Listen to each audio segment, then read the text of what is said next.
everyone. Okay, YouTube is having issues. I am trying to see, like, as we start, what I can see. And of course, I don't see myself in OBS right now either. Waiting for this to come through and see how jerky and streaky it is. There is always a delay. So at the moment that I'm saying all this, I do not yet, and I guess 20 seconds later, I still don't see my hands waving around. So I'm going to just check the audio. Start what I can see. And of course, I don't see myself in OBS right now either. Okay, so it is a bit streaky, but anyway. Hi guys, I'm Rebecca from ChemKnits, and today we are gonna paint some yarn. We're gonna use dye some yarn. I'm gonna draw some flowers, and we are going to play with color and have fun. I hope. Hopefully YouTube will make this a fairly smooth experience. But first, how are you guys all doing? I'm okay, but I'm going to try to push everything aside that I'm feeling, because I just want to dye some yarn and I just want to play with color and have fun. And so that is my goal for today. I'm just like a nice therapeutic yarn dyeing session, which honestly is something that cheers me up. And I get to do it and chat with all of you. So we are set up here. I'm like trying to watch my hands, but they were still. We're set up here on my kitchen island. We have got a like a shower curtain cover to protect it. And I've also laid out some plastic wrap, because if you didn't get yet from my painting references and the fact that I have all these paintbrushes around, we are going to paint a sock blank tonight. And I'm going for a fairly, not literal, because I can't actually reproduce the inspiration photo. And I don't even have the inspiration photo pulled into OBS yet. That is where I am today. I'm going to grab it. Oh gosh, and I didn't, guys, I'm sorry. I am a little bit off my game. So bear with me. Oh my gosh. Oh man. Okay. But yes, for my introduction even, I am all over the place. But I am Rebecca from ChemKnits. I like to dye yarn. And each month, here's the photo. Each month I like to pick a photo and use that to inspire a colorway. So this month we are looking at a photo I took of my cherry tree last April. The cherry tree right now is heavy with blossoms, or heavy with buds. We do not yet have any leaves or flowers budding on the tree, but this picture, I think I shared it on Instagram last April after I took it, and people wanted it to be the dye along photo, and I think I had just picked something fairly similar in tone, so I decided to save it for this year. And I'm ready for spring, ready for summer, and so it felt fun. And so my plan is to take a double-stranded sock blank here on the counter, paint some branches, maybe a full tree and some flowers, and have fun. I'll talk a little bit more about what's in these containers in a moment, but I want to make sure that I can see the chat. But actually, before I go any further, I want to give a huge shout out and thank you to Christine for the super chat. Thank you so much. And I really like the sticker emoji that you shared as well. Oh, Sarah, I'm so glad that you like it. I'm so glad you like the Yarn for Fridays video. I'm really excited. I'm really excited for that. All right, but so if you're new to one of my live streams, what is the dye along? In these streams, I pick the inspiration photo and I try to dye some yarn based on it. And I often will try to pick a yarn base or even a technique that fits with the photo. Today, it's fairly literal because I mean, I'm planning on painting flowers, but sometimes if there's like a sparkle to it, maybe I'll pick a yarn base that has some Lorex or Stellina in it or something like that. And so it's just fun. But since it's a dye along, that means I'm inviting you guys to dye some yarn at home, inspired by the same photo. And then in about a month, when I will share the recap from this live stream with the finished yarn and some thoughts and conclusions, in that stream, or sorry, in that video, I like to feature some of the yarn that you guys dye. And sometimes it's fiber you blend. Sometimes you guys even have submitted finished projects because you guys have already made something with the yarn that you dyed from the live stream. And so I love doing that because it's just to show how looking at one photo, sometimes people can come up with colorways that are so similar, but so different. And I realized I did not put the link. How do you submit photos?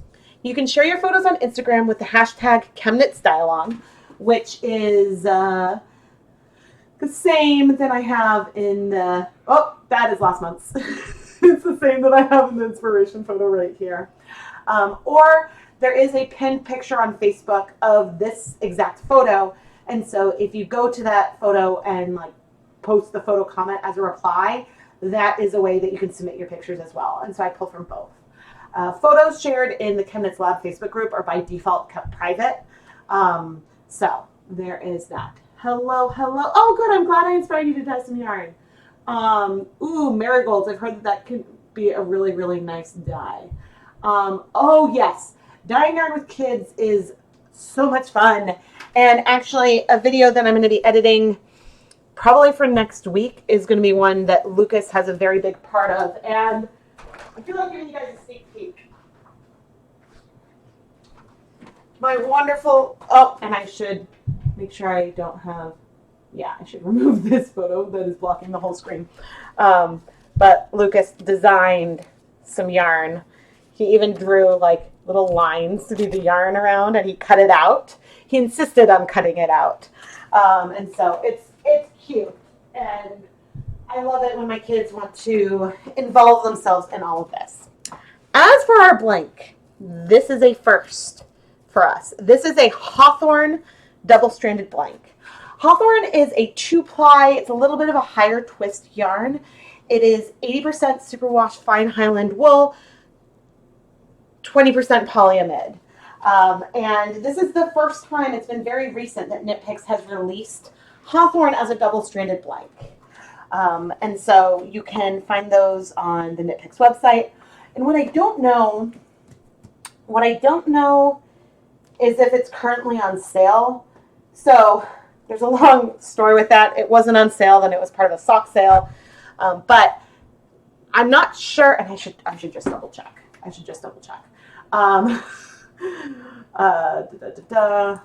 Hawthorne.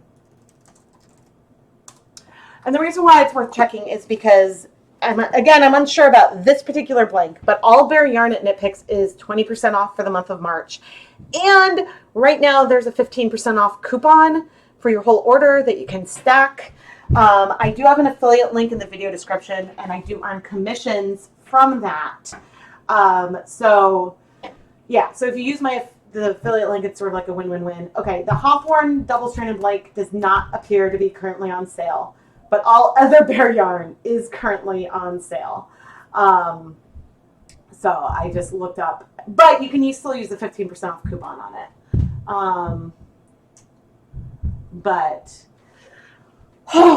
Okay. So for our dye today, and why am I having a weird notification? Okay. For the dye today, we are going to be using some acid dyes with some guar gum. And I actually filmed the mixing of these dyes for the recap video.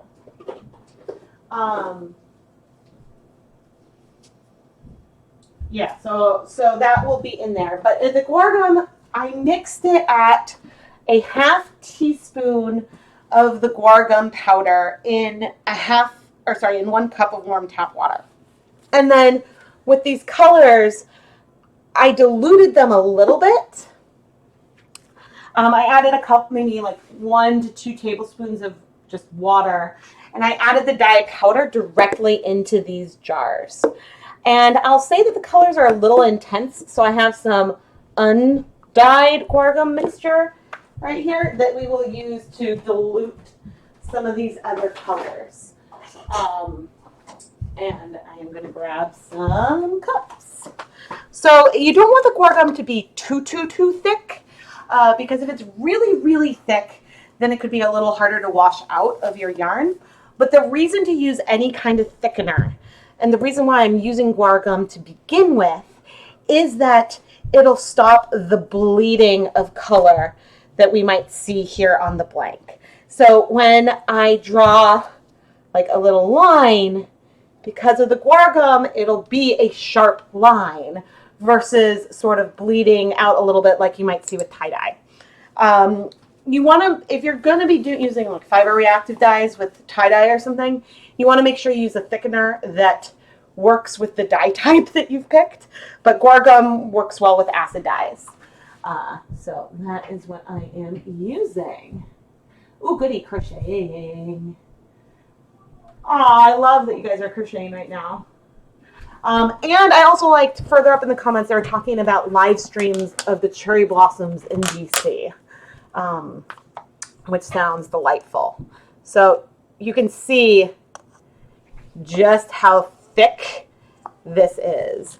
It's probably a little bit thinner in these ones right now. I find that over time, the thickness goes away, but I just mixed these up this afternoon, so it's fairly fresh. And I made this brown. It's a mixture of pecan brown and some silver gray. This pink is fluorescent fuchsia, and then the green is a little bit of Dharma Brilliant Yellow, some avocado, and a tiny bit of the pink. Hello. Okay, I need to see, oh dear. Oh no, that's not, nope. Here we go.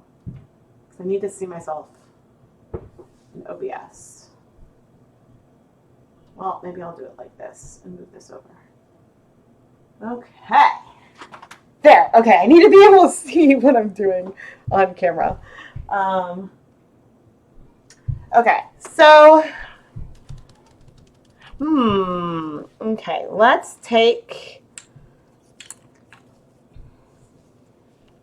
just take this brush and grab some of the pink. Because I mentioned, I suppose I could show you on a paper towel, but I mentioned that this pink is fairly intense. A little more intense than I wanted. So I'm going to add just a tiny splash of water to this cup.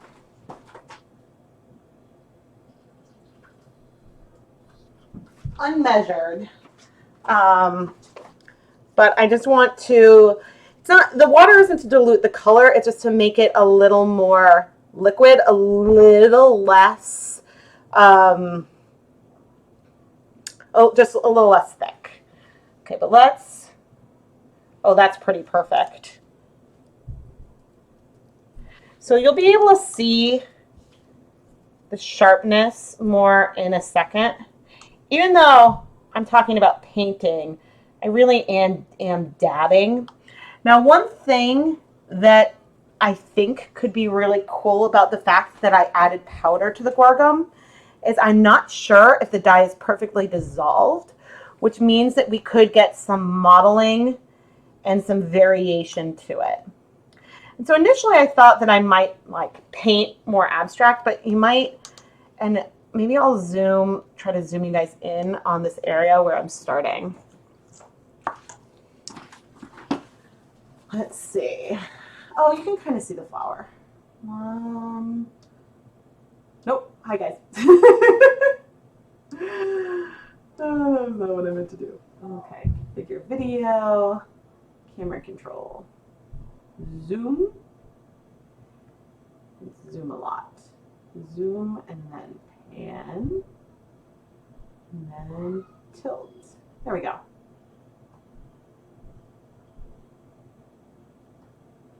Hello. Wow, it's late over there. Okay, so what I did with this first one, And gosh, I am not a painter, so I cannot really do like a full-on painting tutorial, but I basically made sort of a star, and we're going to add some pink details to this, but I'm sort of using this thickish IKEA brush and patting the colors in. I'm more dabbing than painting, but we'll see. Because the flowers themselves are sort of a, oh great, yuck. I got fart gummed. Okay, so let's see just how intense this pink stock is that I made. And this is just like a tiny bit here on the brush. But we might get some more bleed in towards that center. But part of the reason why it's, otherwise you can see sort of a sharp line, but part of the reason why we might see some more bleed towards the center is because it is so wet already. I did pre-soak the blank in some vinegar, water, and then just a very non-specific splash of vinegar. And then I pre-soaked in vinegar, and then I did wring out a lot of the water before starting. And the thing with blanks that is just so fun is that you can be as detailed as you want, or as like big and abstract as you want. And so there is my first little blossom, which I think actually looks really, really cute on screen. So I don't know how many of these bigger ones I do. I imagine, and I'm sort of starting with some flowers, and then I'll do some branches and then add some flowers. But I thought, you know, we could also have some buds. Oh dear. I need to be careful about the splatter. Oh gosh. Although that could just be some petals. But imagine if I was doing this with normal liquid dye, you would just see it sort of go all over. And I am just gonna, you know, take a paper towel and check the floor and make sure that there's not some splatter over there. And I'm gonna try to be a little more careful. I totally have way too much dye here. You'll be able to see how much powder I grabbed. The floor is, I mean, it's dirty, but not with dye. I need to mop. I'm gonna check the chat. Oh, good. I'm glad. I'm not a painter. I can do shapes. Like I can do shapes, but that's about it. I don't consider. Yeah, I don't consider like if I have something, I'm like, oh, I can make that out of circles, and I can add some like very basic details, and do some things that are kind of cartoony, but that's about it. So our branches may end up feeling a little bit more like vines. Oh, and I went a little thicker on that one. So my plan is to do, I'll come in and do like a bit of a branch, I think nowish, but the plan is to go in and add little leaf buds towards the end. So I should dilute this. I should dilute our bark color. Better safe and start too light and then add more color than the other way around. And just so you can see just how thick this is. It is very, very thick. And I'm going to add, again, I'm going to add a tiny bit of water to it. Probably about a tablespoon or so, just to thin it out so it makes it a little easier to work with. I hope this is soothing for you guys. It's really soothing for me. So, if I go in, ooh, shoot. So I kind of like that. Maybe I just wanted a hair darker, but I kind of like that. I can also do a base with the color sort of light and then come in, not shading, because I mean, I can't do shading, but I could come in and then add some dark, just sort of like I added dark accents to the flower. I could add that to the tree branches. But I don't know if you guys have, and I don't know what kind of cherry tree mine is, but in our yard, we have, the branches curve a lot. Some of it's the weight of the blossoms themselves, but we have a lot of a curvature to it. And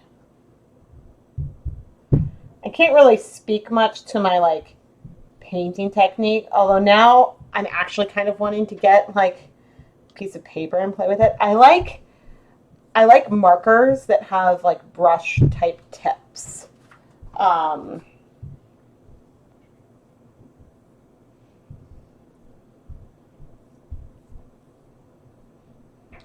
And the tree probably needs a trim because we like to sit underneath it. But the sad thing is that grab a tiny bit, the darker. The sad thing is that I never want to actually trim it because I want I want the colors to bloom, and that they're the flowers to bloom, and then. So on this picture, I don't really have an up. I don't really have a down. I just have branches and we'll have flowers. And I think this is possibly, except for the time I tried to write song lyrics on a blank, I think that this is possibly the most detailed of a blank I've ever painted. Wow, I really like that. I definitely know I want like a thicker branch. If you're just tuning in, I'm using Jacquard acid dyes mixed with guar gum as a thickening agent to allow me to paint and have a very specific, detailed application of the colors here on the blank. And yeah, today I am literally hand painting it. So as for what this will look like after the fact, I am not sure how deep of penetration we are getting with the colors. We'll be modeling just from the fact that like as you go across, you cannot see what I'm doing. I am so sorry.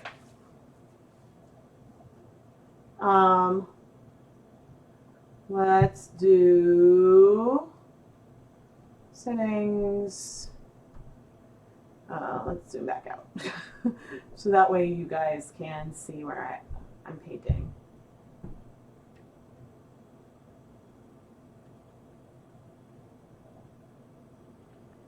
And there.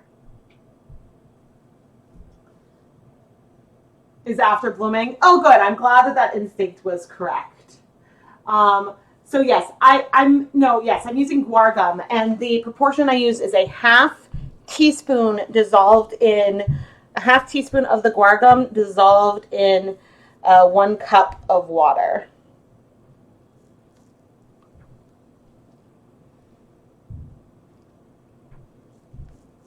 I'm not really sure where this like trunk is going. Maybe like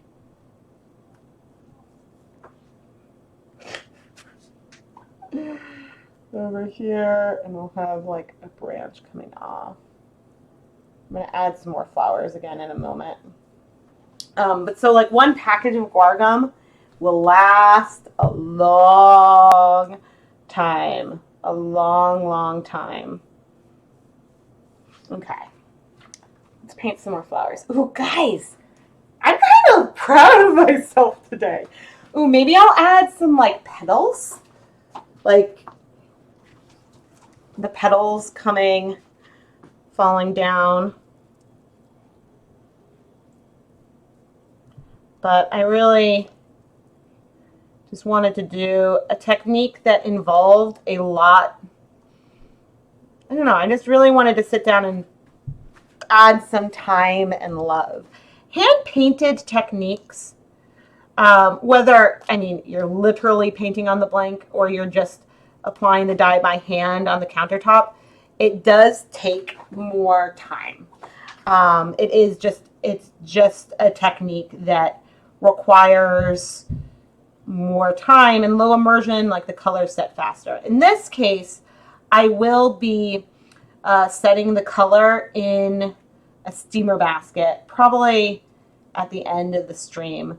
At one point I thought I might do a couple blanks, but I think realistically, well, we'll see. I do have a lot of dye mixed. And it is okay if the details aren't perfect. I don't think that splattered. An elementary school art teacher said to me recently, well, like in a video, don't flip out, flip over, like with regards to like doing art on a piece of paper.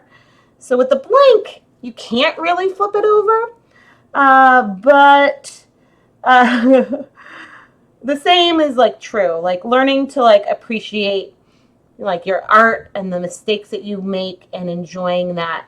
There is like a real like benefit to doing that.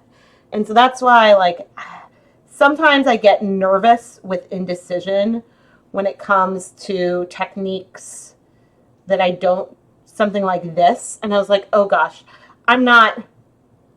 So I consider myself an artist, but I think I was like, oh, I'm not like, you know, like a fine art artist. Like I like to play with color, but you know, I can't draw, I can't paint. And seeing this made me want to try to take it a little literally. I don't know if I'm going to unravel this myself, being like absolutely perfectly honest. I think I might choose not to. But you never know. I wish I had another teeny one like this. I might. Oh, I really like it. I'm going to come check the chat in a moment.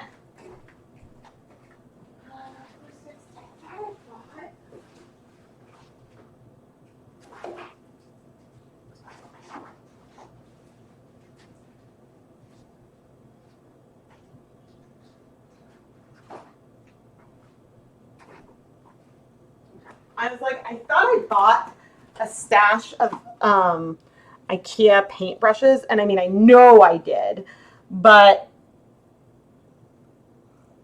actually, let's come in and let's see how pigmented this is. Ooh, yeah.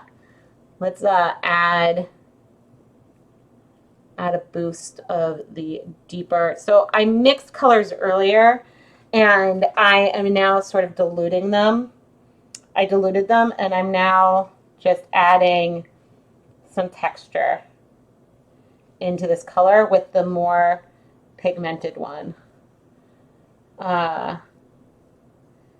It'll sort of break it up a little bit, and I think it'll give us some almost speckles, but it's also will help the tree from disappearing. I do plan to, as I mentioned, I plan to add some leaves, even though I'm really liking this as it is. But yeah, and then this is just, it's just fun. And it might take a little more rinsing to get everything out, but not like that much more.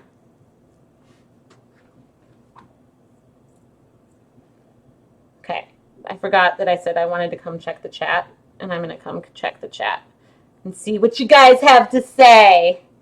And you can let me know as we go, because the plan is still to do leaves towards the end, but I want to see what you guys think. First thing, you're going to cut the dead wood, then the branches that rub. Don't cut a tree or bush down more than a third at a time. Yes, yes. I'm so glad that you guys are liking this. So on camera, I don't like this as much, like what's happening with the trunk, but I can like fill in and play with it more. And so another comment. Also remember that even if you make a quote mistake or don't like how a section looks, it'll look completely different knit up. Exactly. And so that's kind of the nice thing about a blank, is that it's going to get unraveled. Someone's going to want to knit or crochet or weave with it, and whatever is done, it's not going to look exactly the same. Even knit with like a similar gauge, it wouldn't look the same. So, the pink is just, no, it's not fluorescent fuchsia. Deep magenta, I think, is the pink. I may have made a mistake. Let's do like a half open one. And like a tiny bit of one that's going off the page. And we'll do another open one over here. Yep, so this is when you talk about slow TV, this isn't a stream that's going to have many, many colorways today. Sometimes I go and I do a lot, but today I needed to slow life down, which seems silly because on one hand, because things feel really, really slow right now, but I'm not ashamed to admit that I was having a bit of a hard time earlier today. And so, yeah, we're all okay. Like it's just, I suffer from anxiety. And so, yeah, this helps a lot. Hanging out, just dyeing some yarn. Oh, I really like this. And so this is also a kind of technique that I really, really enjoy doing, but I enjoy doing it as a live stream. I don't enjoy doing this for a pre-filmed video as much because it's long. And I just feel like it's not as interesting. Okay, let's fill these in and then I'll decide where I want to go with all of that. And I look forward to hearing your chat things. And so I did a unboxing the other day, and I gave a lot of thoughts about current events and stuff. And frequently I would give a spiel about I know I gave the PSA about the Knit Pick sale because people like to shop there. But in general, if you guys have a local yarn shop or any local dyers to you who may be struggling right now, I encourage you to try to support them or get gift certificates or something like that. I know with so many shows being canceled, I don't do shows, and I want to do shows, but I would do them as a participant versus I don't think I'd ever have a booth at a show. That's at least not in my plan. And so I encourage you to just go and offer support to the other dyers that are in our community, other fiber artists and small businesses, because this is tough, really tough. And so I'm also wishing all of you the very, very best. But I know I'll be okay, and my family will be okay. I don't do well with uncertainty always. So, unless it comes to dyeing yarn, that's one place where, sorry, I'm moving it back to like the cheering myself up. Like with yarn, I can deal with uncertainty.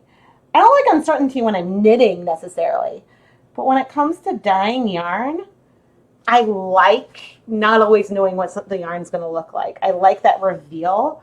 I like that surprise, if that makes some sense. And so that's one area of my life where I don't often feel anxious. Because with dyeing yarn, the worst that can happen is that you're going to ruin it. And then you have ruined yarn. And so that's sort of I'm able to take that deep breath. But I'm doing a lot of cake dyeing lately, and in part because some of those videos are doing super, super well, which means that you guys are really enjoying it. So therefore, I want to make the content that you guys want to watch.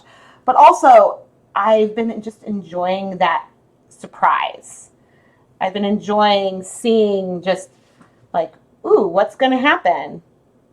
Ooh, okay, that's pretty fun.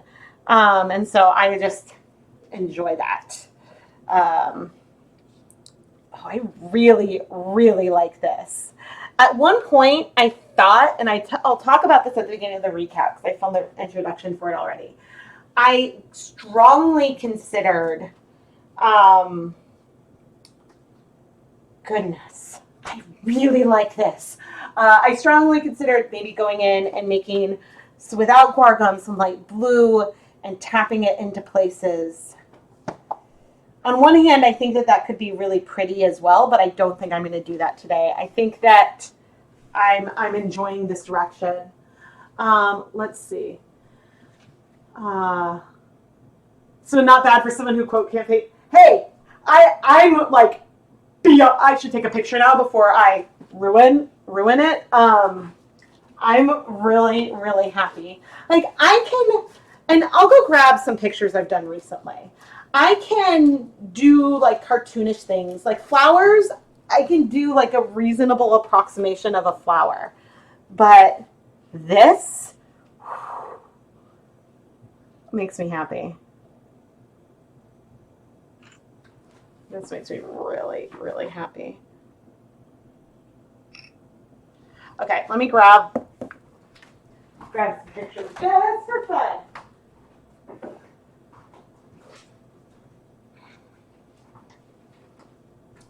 So I've been doing this with Lucas, and I've been sharing some of these on my Instagram stories. But here's here's a tree that I did. This is all. I'm going to like elementary school art class with Lucas. We're doing his art teacher is doing YouTube videos. I'm really, really proud of this one. This was my like rainbow garden, and Lucas's is also, I thought, really cool. It's not as visible on camera, but one that I don't know. Another one that I kind of liked, like this one from the distance. The shading actually looks pretty good.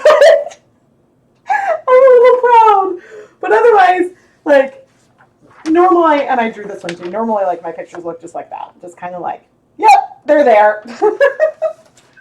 So this is, I've been using just coloring as a coping technique. You work in, yeah. So you vote adding no blue to it, yeah.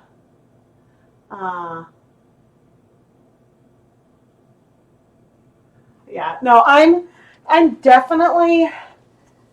So you know what's funny? I find that like on one hand, our lives are more free right now. On the other hand, things are more scheduled because we're trying to get the kids, and we do these like Zoom play dates. But having all these things at set times is kind of hard for me. Okay, I'm glad I took a picture already because now, I mean, what I don't like is I don't like these white spots that would be plain. So when I'm doing a design on a blank like this, a goal I have, and we don't necessarily have to have brown all the way up here. Maybe I'll do some petals up here. So maybe this is actually like hanging down. I don't know. You can decide. But there's petals. I might do some petals around here blowing in the breeze somehow. Um, or maybe I'll do like one more branch. But the goal is to have some color, some amount of color on each row. That is, at least for me personally, a goal. But I actually do think I want another branch. Okay, but chat friends, when I do some petals, should I do them sort of I guess I should do them in the lighter color because those are the color that just fall to the ground. And then, ooh, okay, well, which one should be the ground? Because maybe instead I should just have some petals all the way through and I could have like a blanket of petals here at the bottom.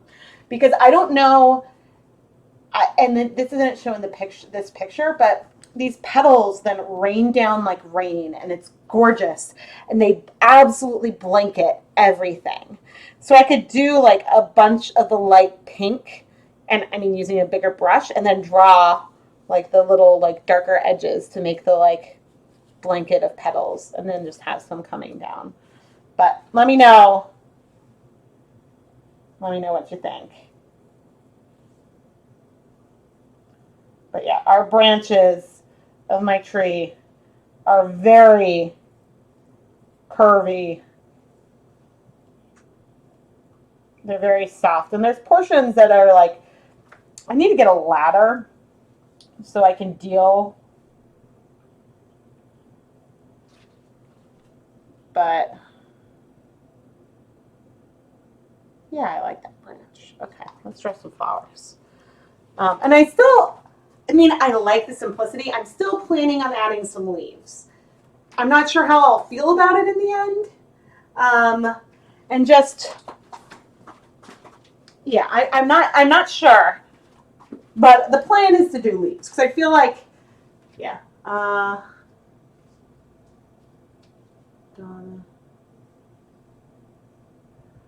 goodness, yes. I hope everyone in Utah is okay with the earthquake. Oh gosh, you like the blanket of petals ideas? Mostly like pink with a little bit of darker at the edges. Just got here. Can you tell me the art of gum to water? And no, so I don't like to store guar gum in a dye stock. I made a stock of it here for tonight so that way I could dilute things more, and that's how I made the lighter pink. Was from the darker pink that I had mixed, and I didn't even use a dye stock this time. I mixed the dye directly into the guar gum because I found that sometimes if you make the guar gum stock itself too thick, then you can't really, it just makes it a little hard to deal with. But if you make it, if you try to then go 50-50 with a 1% dye stock, then it can be too pale. So that's why I decided to just add dye powder directly to it, and I filmed that for the recap, so that way I can share that with everyone. But I'm doing just some sunburst shapes here, and then, yeah, I'll add some petals towards the bottom. But again, my goal is to have some amount of color everywhere. Or on every row. I don't mind if there's like a row or two that's just white. So yeah, but we want like some amount of like buds. Yeah, this one's not going to be quite blooming all the way. You know, I don't know if any of you guys like to watch Jenna Marbles, but like I have a too much gene. And so sometimes I just keep going and going. Oh, but she actually lived in Boston when she started making videos. Not that like I knew her or anything, but I think that it's cool. Okay, I'm gonna come in with the dark pink. Oh,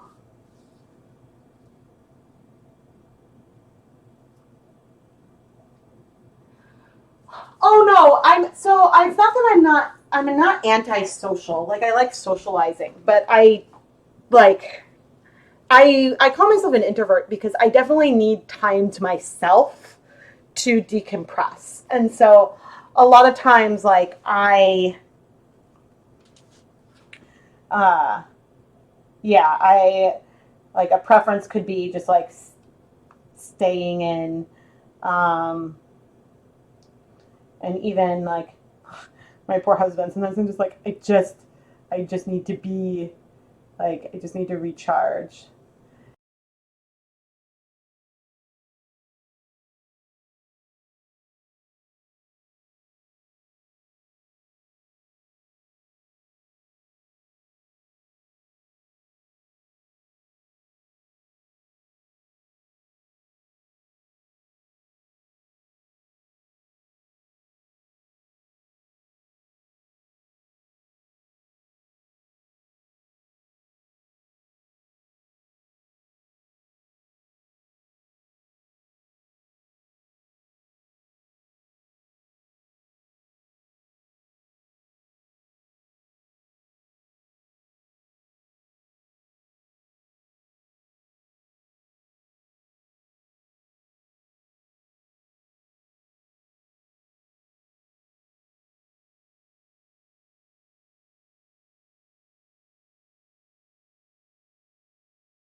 Uh-oh, uh-oh.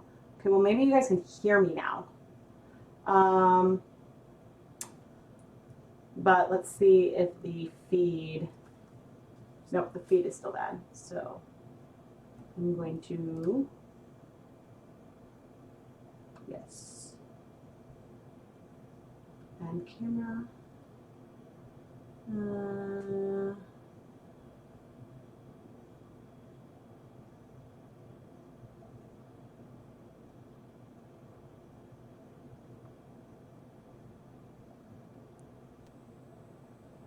Okay.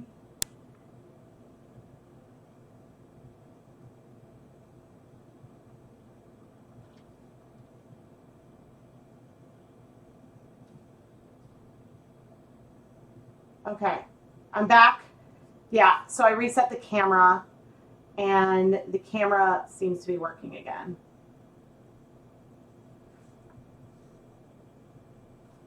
Cool. Whew. Technical difficulties. Okay, let's, this is why sometimes being a one-person show is hard. Oh, wait, no, maybe I'll just zoom out.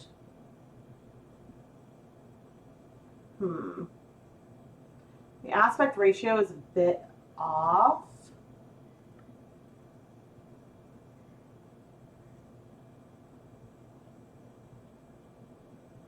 But, okay, I'll do what I can do. Okay, you guys are awesome. I'm going to drop a heart into the chat. There is a bit of a delay. Oh my gosh. Okay, I'm going to sit back down. I'll show my, wait. Oh, I'm going to need to move this up here. Hi. How are you guys doing? This is my,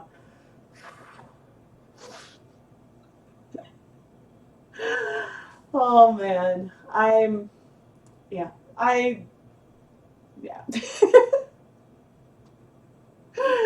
Oh, hiding my face. Oh man. Okay, let's get back to painting. I don't know how much was lost and what I was talking about when the camera froze. Oh, so unfortunately, the mic on my laptop is really bad. So the audio that I use is through the webcam. So if the webcam stops working, then I stop working. Yes, there's probably at least almost like a 20-second delay. Like right now, I just made my face go away. So however long ago my face was up on the screen, that's what the delay is. So sometimes it's fun to do something so then you guys know that there's a delay. But what I was, I think, last in the process of was doing adding some little buds. Maybe there'll be like a little bud here on the trunk.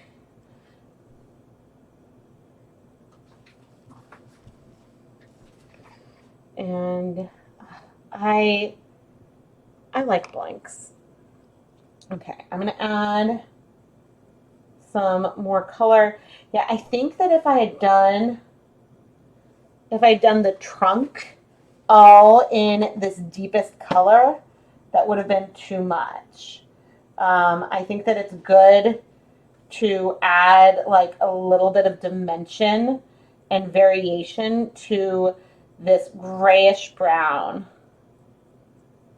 And I think that that'll look nice once it unravels and stuff as well. And when I'll make sure you guys get to see me roll it up, because then we'll know how it might look when we unravel it. We'll be able to then see how far these colors penetrate into the blank. Want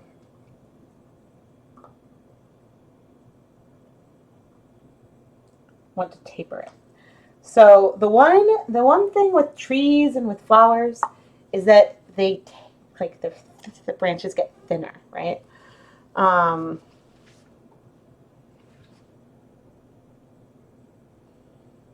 Of course, as I'm like now talking to like Lucas's art teacher, I have no idea if she knows that like I do YouTube.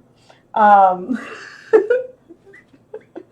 so I don't know if like she's like, who is this like ChemKnits person who's commenting? I mean, I know she knows that like I'm a member of the community, um, but I just like it's somewhat amusing to me to be uh, just like chatting, but it's really fun doing art projects with my son. It's been very helpful because and like painting and coloring is not something I usually do at all. It's just really really helped me lately. Man, I have to say I really really like this, and I like so one other thing I kind of like to do when I do blanks is I like it when there's some aspect of like a gradient or a shift. And so like you're going to get more and more and more and more and more and more and more pink coming up. I do think that I want to do like the carpet of petals. I'm not sure how to deal with like petals falling though. Hmm.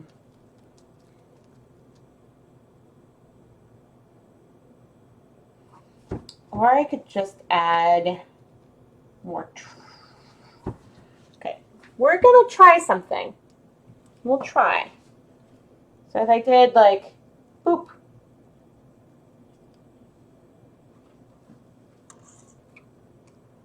petal.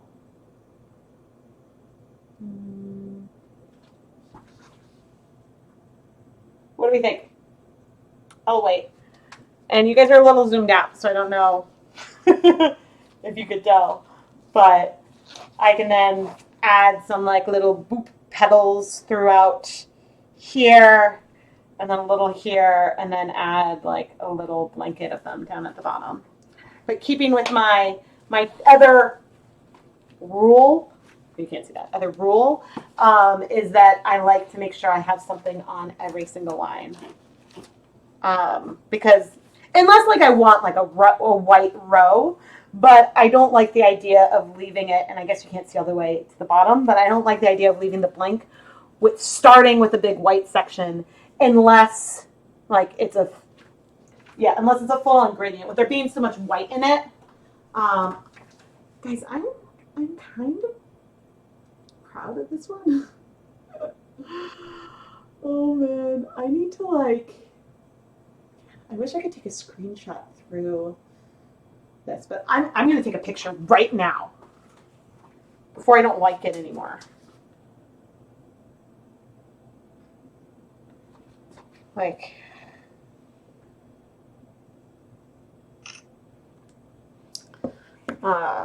man. And the colors I think are coming through. And of course, like, it's just my wall there now. I think while we're mulling over, while we're doing all of that, I am going to set up the steamer basket.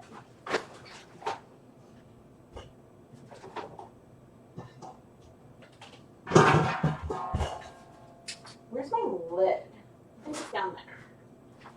Everything is just everything.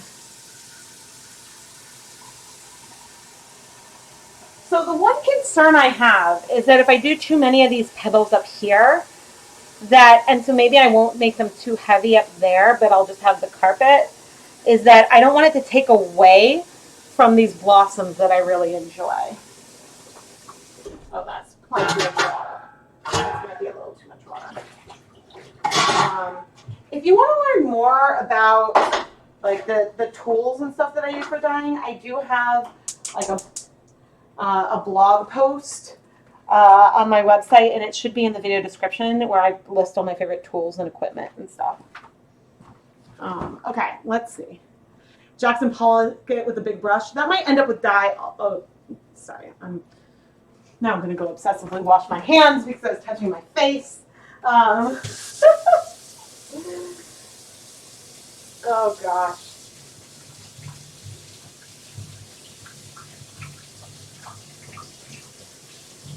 Okay,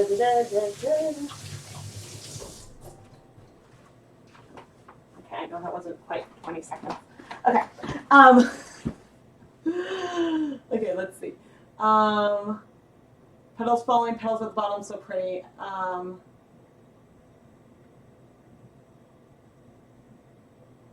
You probably love it, but then you find everything wrong with it later.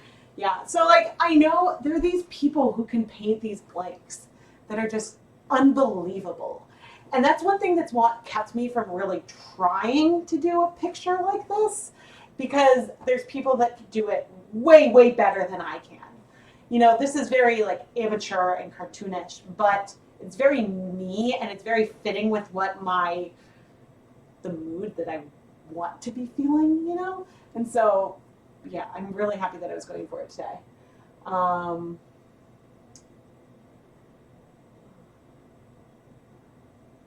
You do a soft, light pink swath along the bottom. Yeah, so that's Judy. That is exactly my plan, is to do the layer, and I'll sort of put it on, and then I'll use that pink to add the detail.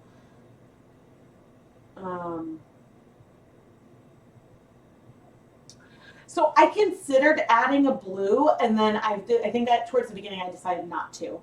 Oh, right, I still need to go in and add leaves as well. Maybe before I do too many falling petals, I should add some leaves. I think that that's what I should do. Kind of nervous to add leaves, though. Not gonna lie, a little nervous. But yeah, I definitely thought about the pale blue, and I think the big reason why I decided against it was that I'm afraid I wouldn't like it. And then also looking at the picture. Now, granted, the base is and I'll pull up my inspiration photo again for you all. Nope, you can't see it because it is there. So the one big difference here is that the sky there was very hazy. There's definitely some blue to it, and the natural white color is a little too off-white. But I think probably what I should have done is dyed the whole blank a pale blue versus painting that on. And I think that if things were different, then maybe I would have done that before starting to paint the flowers onto it. But I also considered, for the leaves, I considered going in and picking so maybe I should just make this really big so you could see. I considered making the leaves out of food coloring to have sort of like a red to green breaking color, because the leaves have that pretty redness to it. So yeah, we'll see. So the leaves, oh gosh, I want to add leaves but don't want to add leaves. I'm not dyeing the other side today. Oh, thank you. Thank you. Yes, the green is a lot more prominent than the blue, which is sort of why I picked it when I was thinking. And I realized, like, if I was going to do the blue, I didn't need the blue to have any guar gum in it. So, yeah, but I think...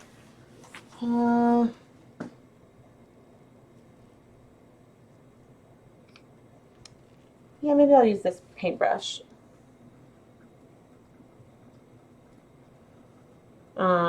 Okay, so let's see. Maybe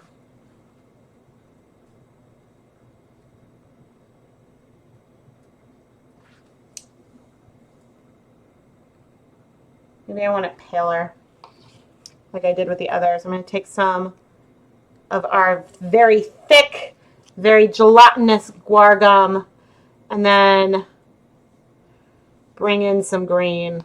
Actually, maybe we'll try pouring. But look how thick that is. Hopefully I removed. I need to make sure I can see. Oh, good. And I'm going to add, again, a tiny bit of water because this is so thick that, yeah, I just want to be able to like spread it a little easier.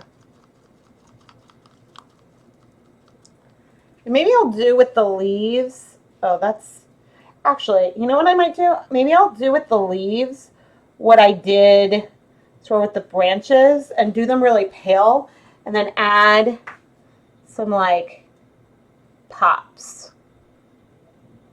So in the green, I used avocado and there's some yellow. So there will be some variation in these leaves because all the dye might not be completely dissolved yet. And so that is sort of like a cool little thing. This cluster will just be 2. And I'll come in with the darker one. And I'm just going to, it's actually almost making these look like I wasn't using guar gum and that the colors like spread from where I put it. So I think that I could have just made the green, but the colors can bleed pretty far. Okay, I'm not sure about the placement. I do know, oh, that's the darker one. I do know that the leaves like tend to be like in slightly different placement than the flowers. But I'm not entirely sure about my placement of them. I hope I won't regret this, but I think that these little hints of green will be nice. I think that they'll add like another like layer of dimension and sort of be a nice little pop and contrast. But the trees are absolutely way more pink, and the leaves just start coming out. I could even go and add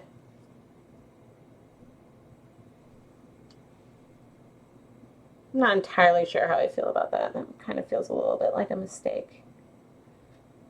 Ooh, but that doesn't. Okay, maybe just on this one.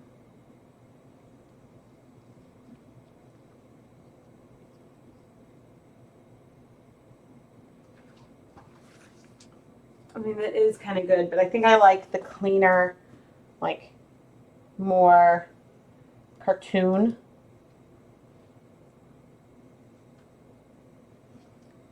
So you can tell I'm thinking whenever I get silent in videos. And if I'm too silent when I'm actually filming a video, that's when we get the, oh, you could barely see it on camera. In person, it's there, I promise. I promise. Yeah, I've had like debates about blue sky.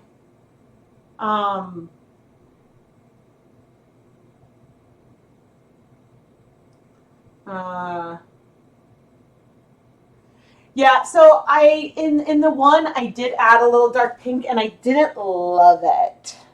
I think that it looks more true, but it hides some of that like pop from the green. And this is when I'm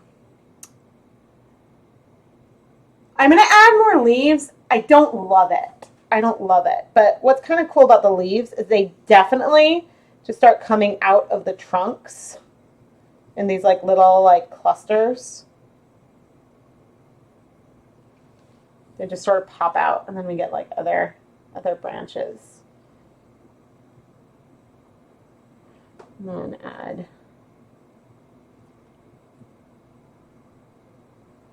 come on. Give me that pop.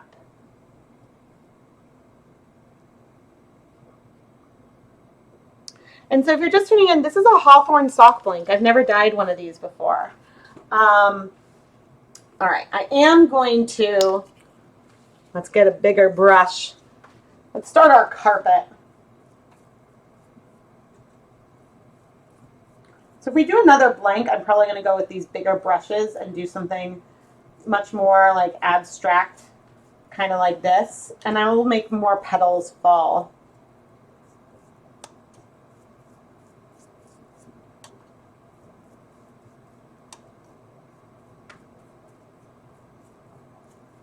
Maybe I'll do like one other sprig coming in here too.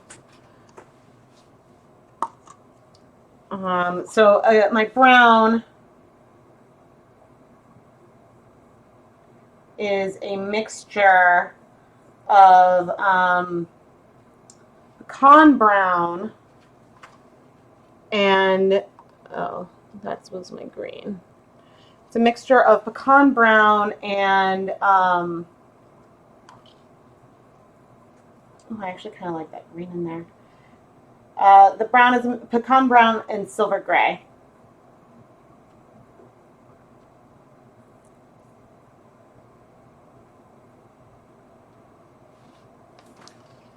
And here we're going to do some little buds. So the thing about my cherry tree that is awesome, but also like makes me sad because I don't want them to go. We get these like shoots off of the bottom, out of the ground, and there's just like rogue ones, and sometimes you cut them back, and there's this one that's kind of tall, and I'm like, but the flowers are so pretty. I don't want it to like, I don't want it to stop. I don't want it to stop growing. I like it growing. I like my tree. So it's definitely my favorite tree. And I always worry, like, I'm like, don't be sick, tree. Be happy, tree. Please, I need you. I love you. And some green. I kind of like in this one that there's some green. I'm going to add like some green in here because the wood is newer.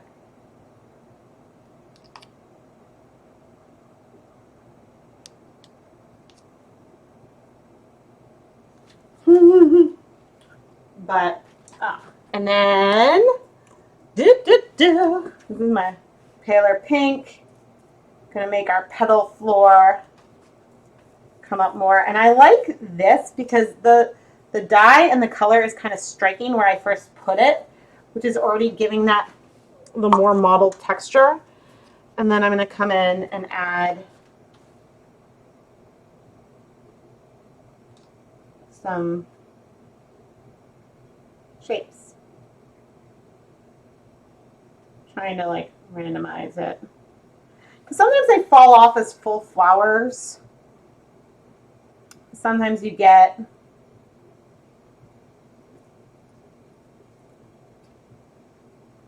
oh, that was too dark.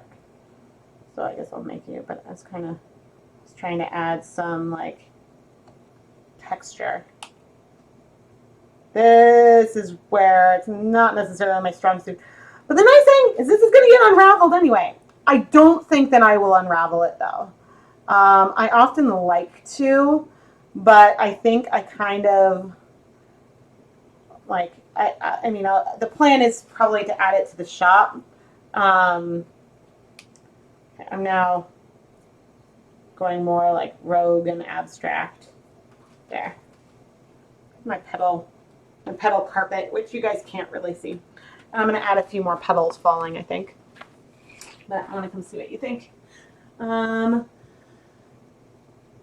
Oh, Sarah, I love and health, hun. Yeah, so the darker green in there is quite dark, but it's definitely not coming up. I pipette for the leaves. Oh, that would be cool. Yeah, I might regret later that I didn't do the sky. I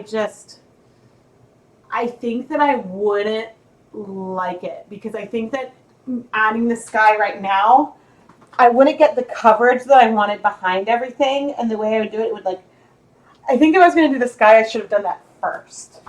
I'm sort of afraid.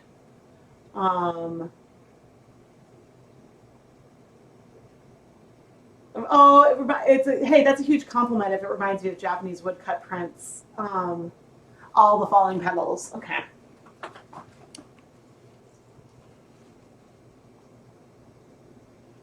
And you know, even up here, because they're blowing in the wind.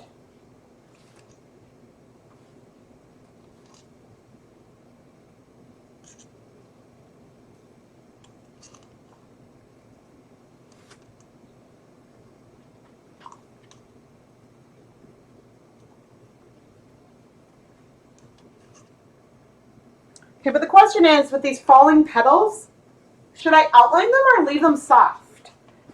I don't know if it's showing up. I kind of like them soft. I kind of like them not taking away. And I mean, I don't know if it'll show up. I'm kind of thinking with these falling petals of not outlining them in the dark pink. So I'm afraid if I do, then this won't stand out as much. And I don't know why my phone is blowing up, but I'll check that in just a sec. Sorry, whoever keeps doing whatever you're doing, but yeah, let me know. I'm enjoying these petals as, you know, we don't have the soft blue in the back, but we've got some hints of this breath of pink.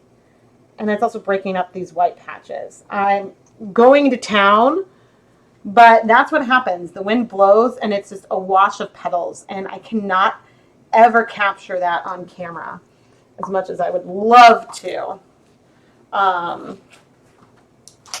But yeah, I look forward to hearing your thoughts on that. And I'm going to take a photo. I'm glad I've been grabbing so many photos through the stages. I'm going to post this photo to my Instagram story.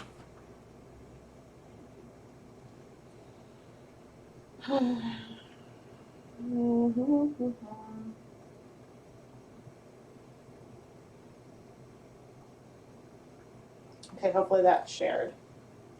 We'll see. My story's so, oh good, I think it did. Okay, cool. And, oh, what was, okay, so it's just some, my friend chat. All right, let's see what you guys think. Only outline a few. You like the soft petals? Incomplete outlines on these lower ones? Okay. And of course, I haven't put my gloves back on, but I'm willing to.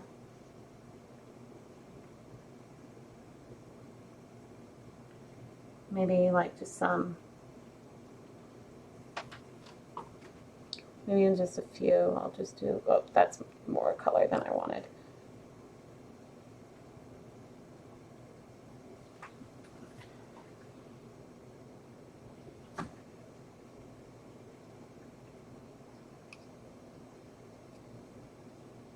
Oh, it's a little more than I wanted to, but just some like touches.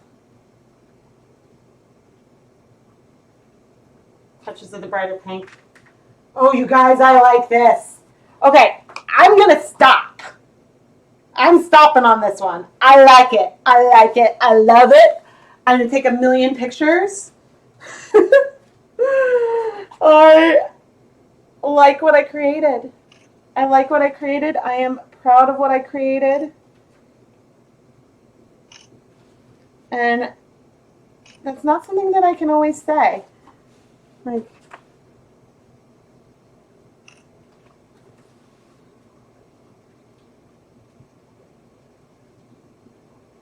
okay, so now we're going to steam set this, and I will go ahead and do the other blank, and we'll do something more. I'm going to do something more abstract on that, and just play with all these colors. Leave no dye behind and create something kind of fun. I'm going to grab another piece of plastic wrap. So these days, I don't use plastic wrap a lot. The times when I use it are times like now when I'm doing something where I don't want color to spread. And so as I roll this up, you can see we got some penetration to the other side. But since it's a blank, I'm still expecting some modeling of color. And oh goodness, I'm like, I really don't want to unravel this because this is kind of it's a work of art.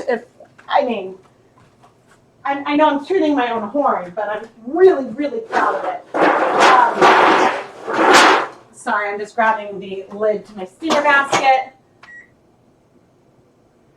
I'm going to assume set it for 20 minutes. But I've never unraveled a hawthorn blanket before. So maybe I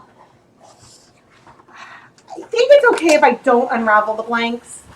I would offer, what I do sometimes when I put intact blanks in my shop, I offer to unravel it for people, but I know some people like to knit directly from a blank.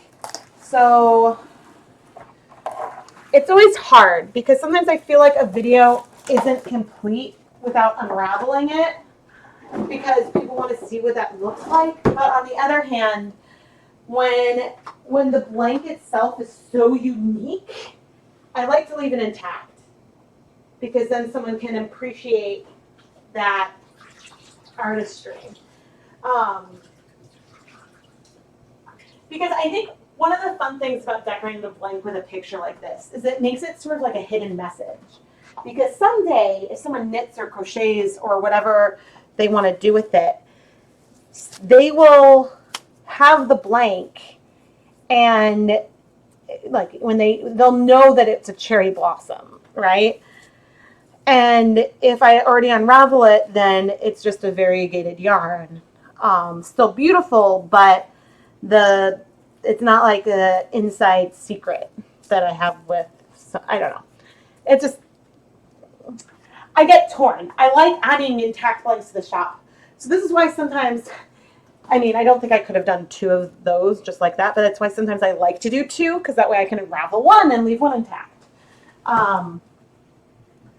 I should keep that one, yeah.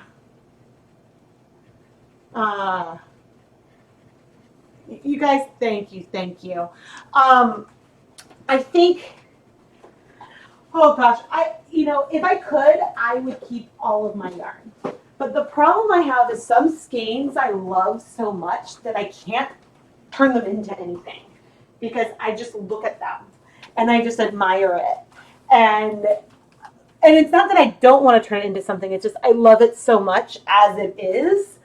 And so I have very strict rules about what I'm allowed to keep and what I have to let go and be free. So I haven't quite decided how I want to do this, but we're going to start.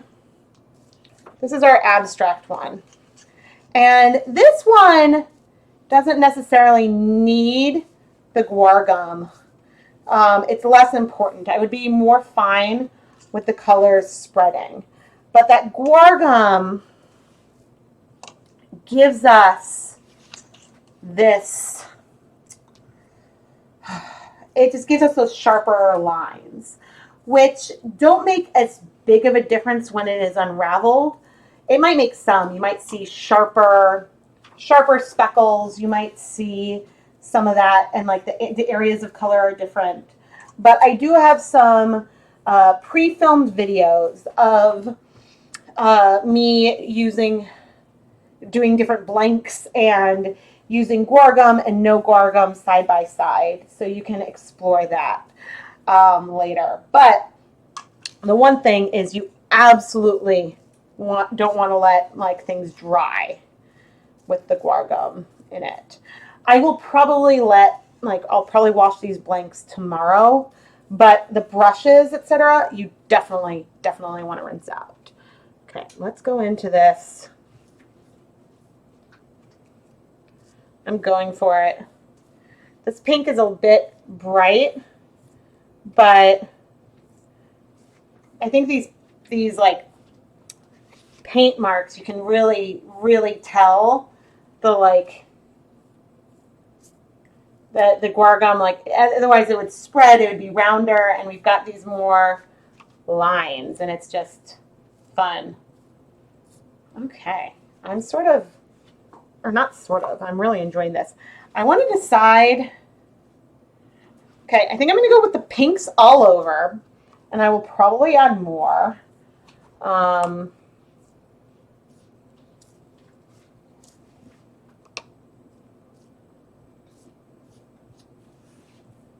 and I can always mix more of the pastel or something. But then I think I want to do something gradient-y. Oh, wait, I'm going to do some of the pale brown, even though it's now got some pink in it. And do some of this color all over.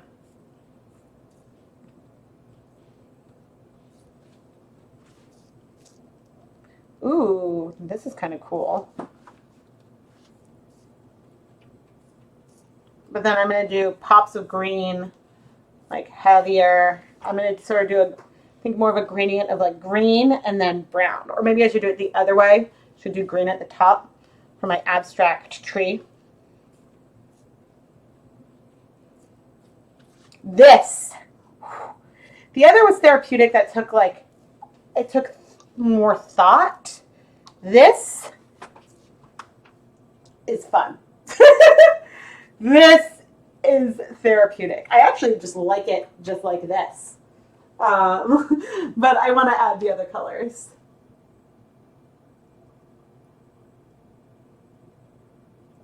Oh, thank you guys. I mean, this is a case where like I did a line and was like, yeah, I like that shape. I think originally in my head, when I decided to do the second blank tonight, I thought about doing more just like squares. But given that we're painting, you know, go big, right? Okay, so we've got our flowers and our branches. And I'm going to go, I'm covering my paintbrush more because I'm trying to bring out some of that red. And by bring out, I mean like use up. But I think what I want is like,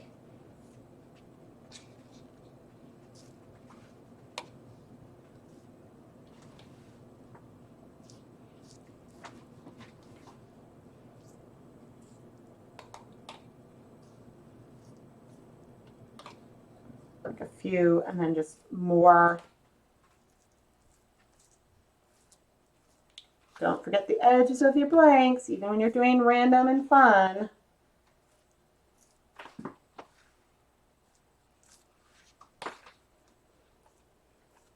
I could do this for hours. So this more abstract, whatever it is that I'm doing here, this is something that I could do for longer. I could do this for a very long time and on very many blanks. Ooh, I've got the light green. Let's start with the light green, because I think the light green might not be enough. Yeah, I think I want the darker green. I'll try to not have the brush be too wet.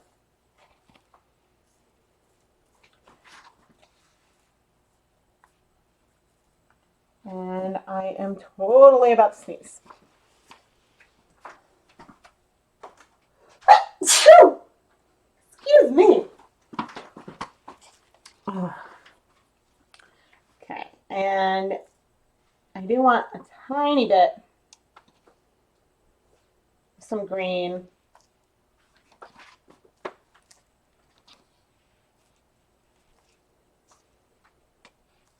But I want it heaviest. The nice thing is that we're okay with browns.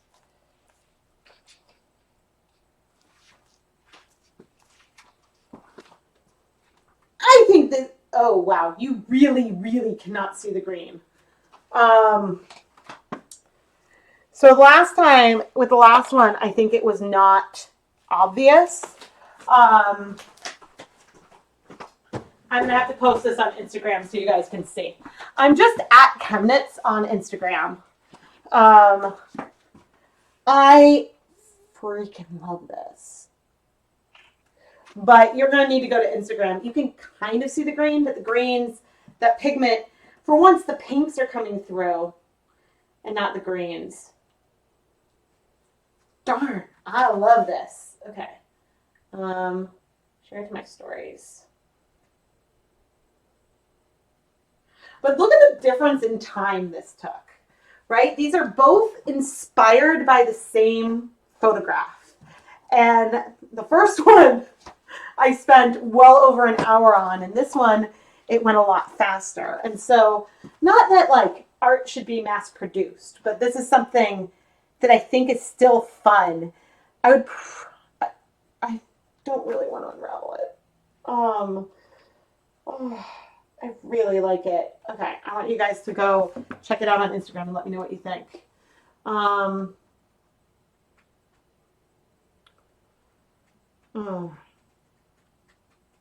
Would I block the first one and frame it? Oh, let me see something.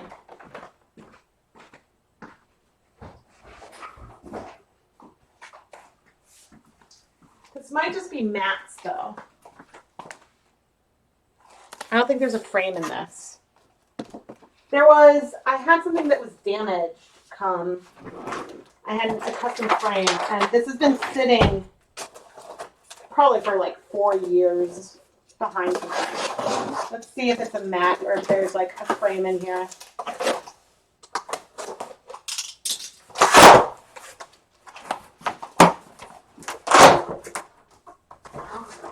Oh darn, it's too small. Okay, it is a frame. So I think a frame came damaged, but the like glass and everything was fine. So they sent me a new one. I'd have to cut it.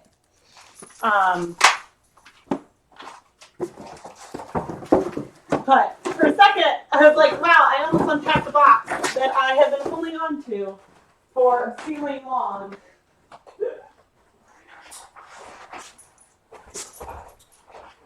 Okay, that's something that I should probably take care of. Okay, but if you went to Instagram and saw the like green, let me know. Yeah, the green is way brighter in person than it is on the webcam.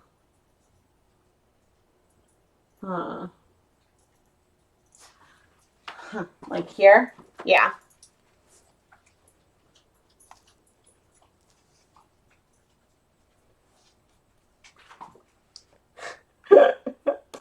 I am washing my brush in the plain guar gum.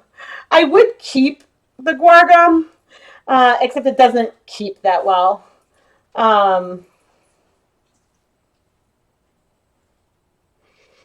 It sort of spoils. So yeah, but I'm happy. I'm happy with this. Hey, Prance, where were you? Why didn't you go to see Daddy?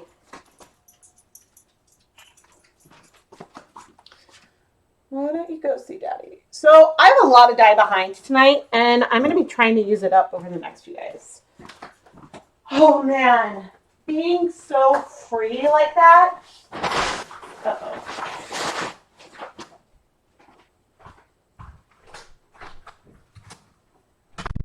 Okay.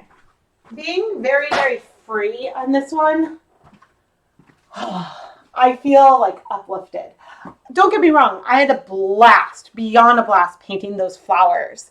It was very therapeutic, but I think that I needed to do something more wild and something less controlled.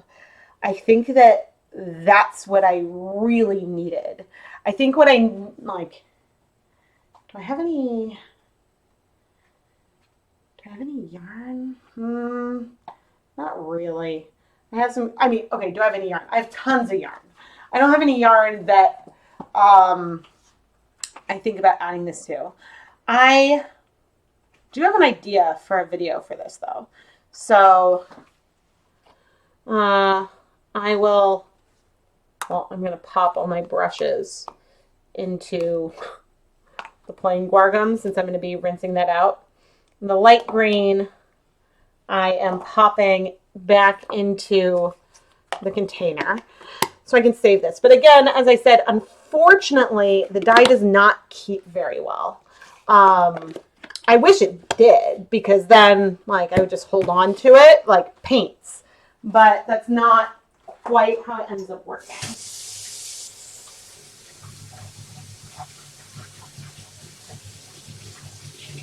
So I had a container with some dye. I opened it, I smelled it, and I went, no, no, no, no, no, no, no, no, no. So let's roll this up and see what the other side looks like. So maybe this one I'll have to unravel, but I don't like I get attached to, like, as I said, I get attached to the yarn. And so that's why sometimes I don't, because I just love the way it looks in the skein. I don't want to like reskein it. I don't want to retake it, even though like I both want to knit it and keep it at the same time, which I know is really, really, really goofy. But yeah, I think that if I had more spoons, and when the other steamer basket is done, I will come and steam the first one as well. I'll steam the second one. If I had more spoons today, then I think what I would have done is, or what I would do, started during the live stream, is I would have made like a dye pot with some pale blue, kettle dyed the blank to create sort of a blue wash, a light blue glaze, and then painted over it. Now, the same could be done. I could go fill a spray bottle with some blue and I could spray it on for a little bit of the sky. But I like the crisp lines, and even with the Gorgum, I'm not sure what would happen if I started adding too much more liquid on top. I don't know if that would then cause some spread, and so it's the fear of regret, I suppose. Ooh, whoa, that got grainy. Oh well. It's the fear of regret. Yeah, I am afraid that I wouldn't love it as much, and what I created made me really, really happy. And so I just decided to stop where it was. But this is why it's a dialogue. And so if you want to try to recreate what I just made tonight, or if you want to do your own version of this, you have the opportunity to. And you don't have to take every aspect of the photo. You could leave the leaves out of it entirely, or you could add more of them. You could focus more of just the pink against the sky. You could focus on the silhouette. Like in general, I draw colors from the photo. That's one of the main things I try to do. But you could draw a feeling from the photo and do something very like monochromatic as well. There's many ways to be inspired by a photo beyond just the color. And so that's why I often try to pick a technique, like I let the photo inspire my color choices, but I also let it inspire the technique that I do. And I'm not sure when I decided I wanted to do a blank. I don't actually know. Because at one point I was thinking about like some like immersion and thinking about just playing with these colors and like layering them in some ways. There's some very abstract ways that I could play with these colors that I was excited to think about. But yeah, I've just had this urge to paint. And I don't really mean like even on a canvas or something, because I think I've only once painted something on okay, fine. I've only once painted something that's been like a painting that I've wanted to put on the wall and keep. And Keith and I did like a paint night, and we did the same thing, like mirror image, and that was really fun. And it was in colors that we loved, so that was really fun. But I've also done, painting-wise, I've done a lot of hand-printed footprint art of the kids. And so we like cycle through the seasons in this area. And so, you know, like I turn their footprints into penguins or handprints into cardinals and things like that. So that kind of painting I enjoy. Otherwise, like I just like doodling, you know? And so this just, it's nice when something like you have an idea in your head and then you can kind of execute it. And like I encourage you to go check out some art blanks that people do because some of the work is just amazing. I think for me, another thing I like to do is to do some kind of backdrop and then stencil. Which, I mean, in theory, I've got enough guar gum dye. I could do some like stenciling on a blank tomorrow or something. I have a bunch of stencils. I love stenciling. But yeah, this just made me happy.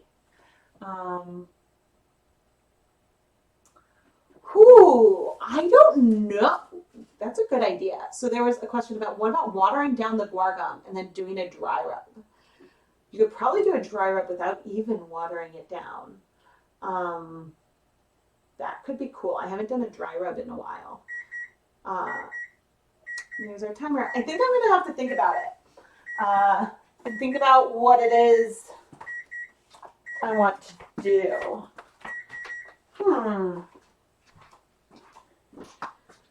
Because, I mean, honestly, I may just throw everything in a pan. There was one time I had leftover guar gum and I threw everything in the pan, but then I moved things around. And so we didn't get to see if things would stay as sharp as they did. So, yeah, so that's one thing I'm tempted to do. I'm tempted to just dissolve it all in water and just do some tonals. That's another thing I'm tempted by. So I'm not really sure. I have some leftover food coloring as well that I need to use. So I think it'll depend on my mood and what else I end up filming tomorrow. There's a kind of a really cool idea that I have, and I have to start the prep work, which Ryder started digital classes today, which is, so Lucas is in kindergarten, Ryder is in preschool. Ryder has like Zoom school now, which imagine like 12, 3 and 4-year-olds all on a conference call with like 3 teachers. It is the most magical, beautiful chaos you have ever seen. Now, granted, they mute the children and then like read stories and stuff. It's adorable, but it was, I got nothing done.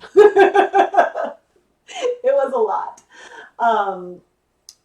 Lucas doesn't have any like virtual school, but I'm honestly not worried about Lucas academically. He self-motivates a lot of academic stuff himself. Like he loves to make books, and he loves to read and like likes to ask questions about like time and money and math and like stuff like that. So I'm not worried about it at all. Like he's pretty easy. He's also decided that he wants to teach Ryder how to read. So given that Lucas taught himself how to read, Keith and I are like, we don't know how to teach a kid how to read. You do. You did it more recently. So it's cute. They've been reading together a lot. Yeah, the dry rub actually sounds really, really fun. The downside of my reality right now is that if tomorrow were a normal Thursday, Thursdays are, so on a regular week, Mondays, Ryder's usually either with me or with my mother-in-law. And then Lucas has school 5 days. Ryder has school, I guess Tuesdays are the short day.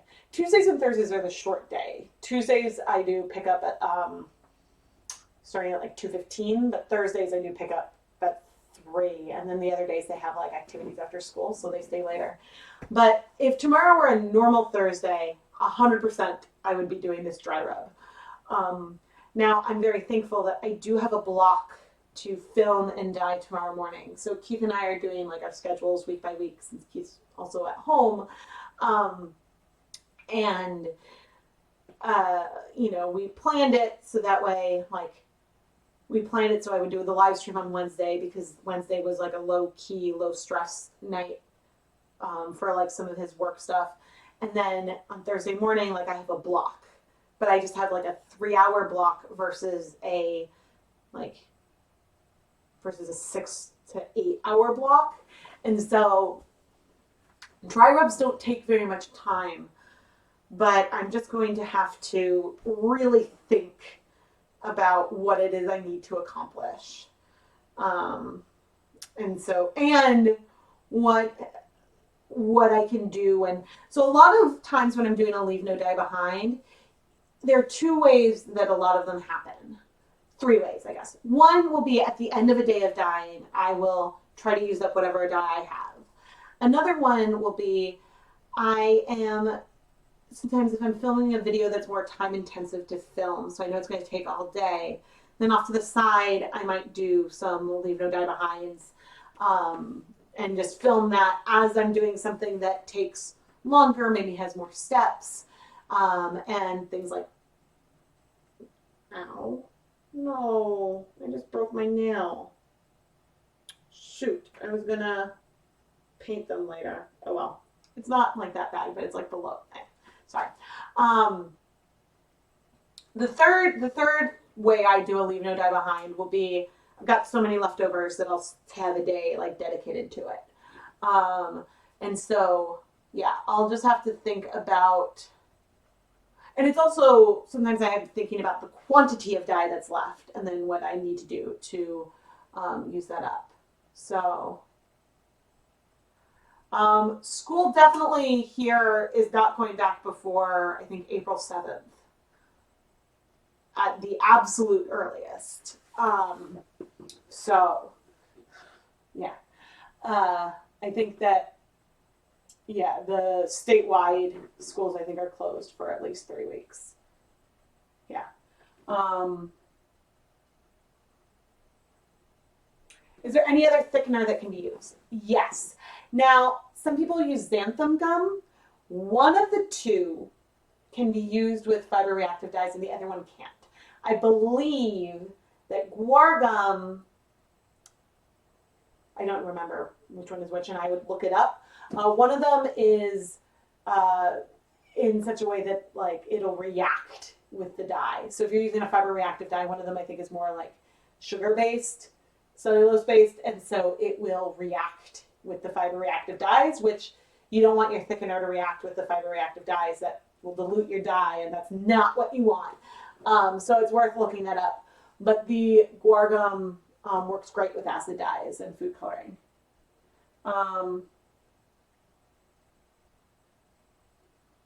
No, my kids are gonna be fine. The thing that I'm trying, and I talk with them because I believe in telling them like when mommy is sad or mommy is scared or whatever. Um, but what I don't want them, I want them to look back at this and have memories of like us coloring together, or I'm trying to make the most out of this extra time. And even if it's just extra time because he's not commuting an hour and a half each day, and I'm not running around frazzled being like, no, now we have to go pick up your brother and rushing from one place to another. Like removing some of that rushing like creates a little more time for us to do things. And so I'm trying to, yeah, I'm trying, like, I think I'm going to turn like all the art that Lucas and Ryder and I are doing, I'm going to try to turn that into some like scrapbooks or like make it, like scan them and make like a photo book or something. And so, yeah, I'm just trying to, like, this is, you know, unprecedented, and Lucas will remember this. Ryder might remember parts of it. My earliest memories are from just below I was 3, which I can only place because we moved from Massachusetts to southern Indiana at that time, and I remember bits of the move, and I remember parts of the old house. So that's the only reason why I can date those memories. So, okay, there's a suggestion. I should try dyeing yarn with hair dye like Arctic Fox. I tried actually talking with a hairstylist about using hair dye to dye yarn once, and I don't think she really understood why I would want to do that. A concern that I do have for sure is that hair dye, especially the Fun Colors hair dye, fades. I mean, I've never dyed my hair also, so I'm afraid of hair dye. Yeah, so that's definitely another like factor. But in theory, yes, I would like to try it because some people have had good results. But I worry about the fading. Yeah. Yeah. So having no traffic is definitely a It's a silver lining. You're crocheting a basket with t-shirt yarn. I've never dyed t-shirt yarn. I don't think I've made t-shirt yarn myself, but I've definitely dyed a lot of t-shirts. I love to tie dye, and so, oh, doggy, please let's not meet a skunk tonight. I could not handle that. Hi. No, I'm not. You're a good boy. You're a very good boy, but no. He is, and we'll see if you guys can pipe. I don't know if you can, yeah. Is he gonna just, oh no, he went away. What are you doing? Excuse me, because oftentimes, like, as you know, he's a very, very barky boy. Hi. Hi. And so oftentimes when we come in from outside, he'll go, the pantry is behind me, he'll go and sit by the pantry door and he'll look at me and look at the door and look at me and look at the door. Hi. And he's now staring at me because he thinks he's trying to tell me that he deserves a TREAT, which thankfully he can't spell. Can you spell? Hi. Are you my cute boy? Look at him. He's biggin'. He's biggin' so much. So people report fading with permanent dyes. Yeah, so their hair dye is a different mechanism. Yeah, I would need to look this up.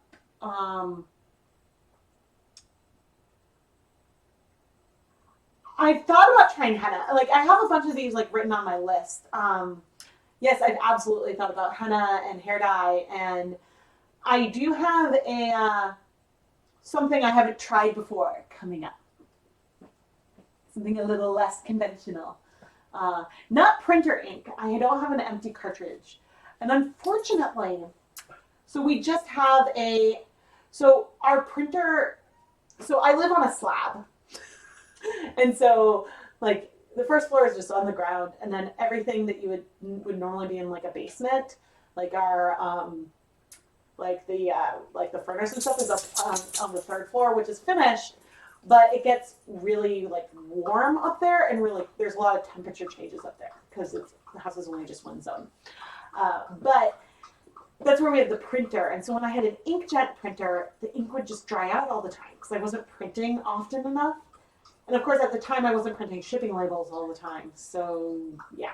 But anyway, when I bought a printer for ChemKnits, I wanted a network printer so that I didn't have to bring the computer upstairs. But I have a laser printer, and it's just black ink. So, maybe I will have to crowdsource some nearly empty inkjet cartridges. Yes, well, we're careful. Indy is very, very smart. His breed are like, they can be trained for circus dogs and stuff. They can do lots of tricks. But he knows if I get my keys, like a certain set of keys, he knows that means that, oh, she's probably going to take like Lucas to the bus stop. I should go into my crate. And certain shoes, he knows, oh, it's a run? Okay. I come too. But other shoes, it's like, oh, okay, they're like gonna go scoot. Like, so he's very perceptive and can tell like when we're about to leave and things like that. And you're very naughty. You're a naughty boy. He can stand on his hind legs too easily. For a 25-pound dog, you are very mischievous and very tall. And actually, he's better now. He was very, very sick about a week ago, and so that was scary. But he's better. He had some medicine, and now he's eating, and hopefully he's putting the weight back on because he lost like a few pounds, which is a lot. I've not tried dyeing with cough syrup. I'm assuming that it's just food coloring. It would be the only way I would start dyeing with cough syrup or like medicine like that would be if I had something that was expired, maybe. Otherwise, I probably wouldn't, just because it's so expensive that it would be an expensive source. The one thing that I did that I'm a little sad is I kind of forgot that I did it. I bought a pack of frozen blueberries that I was going to use to dye some yarn, and well, given things now, I used it for smoothies. I was like, we've got like enough food for our family, but not like enough for, yeah, we're renewing conversations about like, hey, let's not waste any food and trying to use up produce that otherwise might go bad. Yes, when he might be able to spell that Dubs word, so our code is a Dubs for the when you go for a stroll with your 2 feet. Although it's late enough that he's going to come with a toy. It's late, or either that or he's going to go lay in his bed.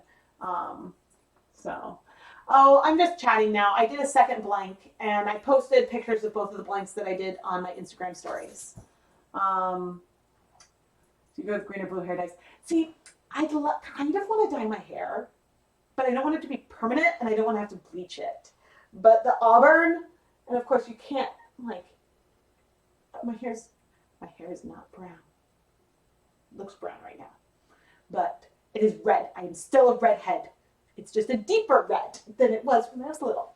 But I've never dyed it, and it is deep enough that, like, I mean, I'd love to just try like purple overtone, but I know purple on my hair would make it look like chocolatey brown. And so part of me is like, if I was going to try an overtone, then maybe I should try like pink, because that would go and like, it wouldn't like neutralize the color in my hair. I just don't want to have to bleach it because I know the colors fade and I don't want to have to deal with the upkeep. So we'll see. I guess, hey, so I've been wanting a haircut, but maybe on all of this, my hair is just going to grow. And so then maybe I'll just dye like the ends somehow. There's an idea. There's a silver lining. Because I've never, ever dyed my hair before. But yeah, you guys are awesome. I like just being able to sit and chat. Your hair turned bright orange and you never dyed your hair again. Yeah, I mean, I also know, I think probably once I start dyeing my hair, then I wouldn't be able to stop. And it's the upkeep and the expense, and then the, like, I'm better now, but I've gone through stages where, like, I would be, like, really upset after getting a haircut because, like, I didn't like it. And actually, I did have a bit of time where, and I switched salons. Like, I was looking for a new salon. For a while, when we moved to Illinois for a while, I would only come back to Boston to get my haircut here. And then I eventually found a place I liked in Evanston. But I had a few haircuts where, like, the hair, like, here was just, like, really uneven. So now I wear long earrings when I get my haircut. But I also, since I wear it wavy more, my hair is naturally fairly straight, but I get, like, some waves. And so I just use, like, a salt spray or something to get some texture in it. But, yes, if I were to dye my hair, it would probably be, like, I'd have to make it a video. I'd have to make a vlog because it's so silly that I dye everything, but I haven't dyed my hair. Lucas might dye his hair before me. We'll see if he still wants to. A couple of years ago, I told him when he's 7 that he can dye his hair. And the reason why I picked 7 is because I think that that's old enough that he could make a request. And yeah, it would be more from him versus like from me. That's something that would want to be a choice. But his hair is like dirty blonde, so I think that it would work pretty well. Poor guy really wants a haircut, and we're probably not going to get a haircut for a while. So we'll see if we end up using Keith's like beard trimmers at some point. Oh dear. Yeah, what's funny is that there was one time in college I went and got a haircut, and the guy was trying to convince me to get highlights, and that's when I was like, he's just trying to like upsell me. or something, because I've never had a stylist. That was the only time I've ever had a stylist try to convince me to dye my hair. Oh my gosh, no, I mean, I'd love to do all kinds of wild things. But yeah, I mean, I'd be fine like bleaching like the ends, because then it would like grow out. Um, but fortunately, she lives in Michigan. But my sister-in-law is like one of her best friends is an amazing hairstylist.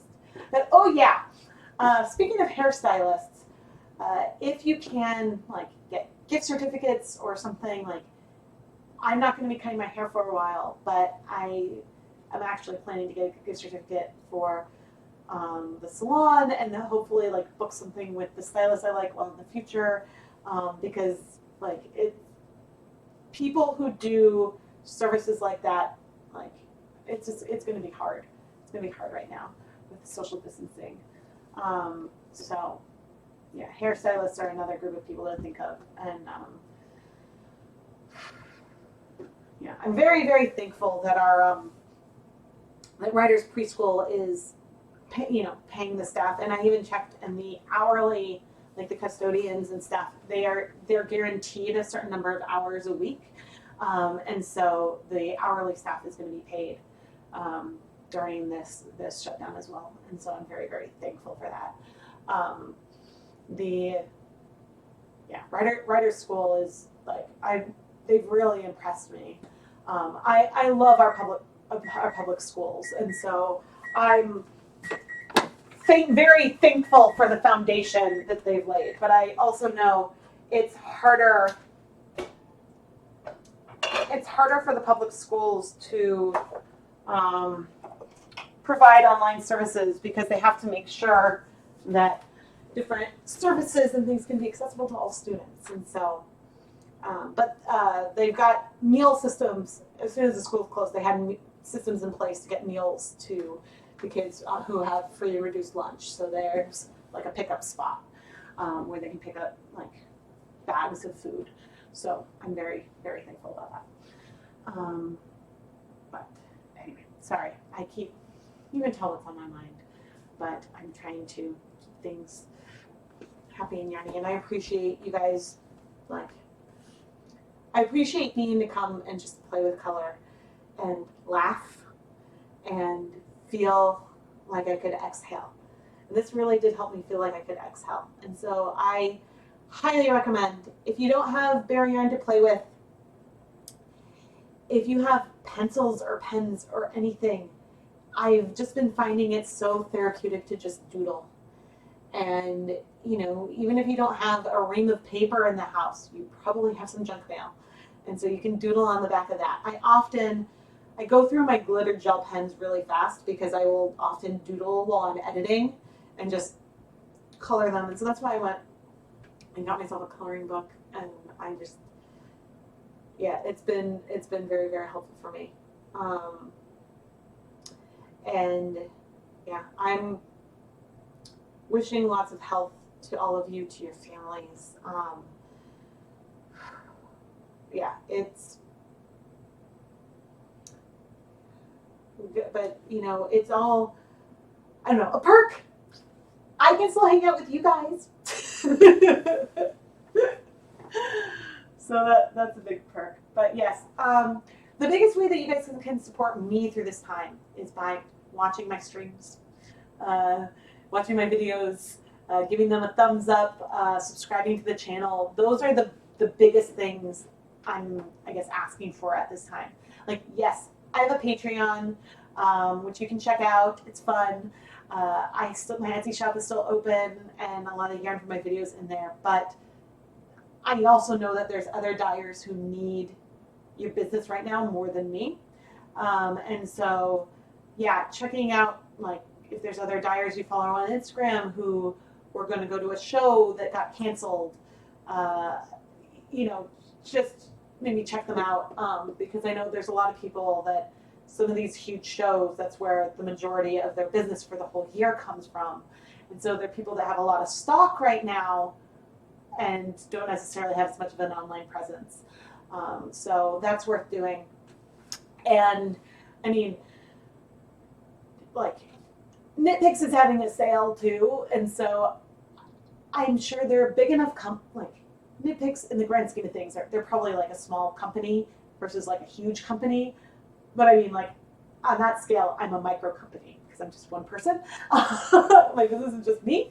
Uh, but you know, in the video description, there is my affiliate link to Knitpicks. So if you're gonna shop anyway, then you may as well know that I recommended them. But they are having that 15% off sale through March, I think 23rd. So with the code SPRING15, you can save 15% off your order. And since Bare Yarn is also 20% off, you can use the Bare Yarn that's on sale. It's priced as marked, so it's already marked down, and so then you can use the coupon code on top of it, and so save that extra 15%. So it's a good time to buy from Knitpicks, but it's not necessarily the good time to be like promoting it in the same way. But I'm trying to be normal, and so normally I would share this, and so that's why I'm sharing it, if that makes sense. But in theory, like, look out for your communities. You know, you know, support your local food shelters if you can. I mean, I know not everyone can, and so I'm saying like these things to do to support, but first and foremost, you know, make sure that your family and that you are going to be okay. And then if you have some to spare, then it's worth looking at people in your community that are hurting by losing work.